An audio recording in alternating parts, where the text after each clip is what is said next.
Come with me to see some ag innovations at the 2023 Precision AgTech Field Day.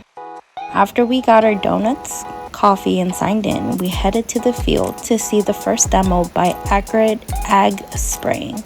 Our very helpful grad students placing water-sensitive papers in the canopy. This shows the effectiveness of the 20-gallon orchard drone sprayer in action. Here's a close-up of the paper. The blue specks show the inside of the canopy can be reached. Next, Vivid Machines demoed their vision system attached to the front of a utility vehicle, aiding in early apple yield prediction. Here's a closer look at the camera and the data users can see. Right before launch, we headed in for a more in-depth analysis and a quick Q&A session. Finally, the grad students had a chance to demo their research projects, Juan with his green fruit estimation system, Roger demonstrating his precision blossom thinning system, and Magni demonstrating his robotic green fruit thinning system.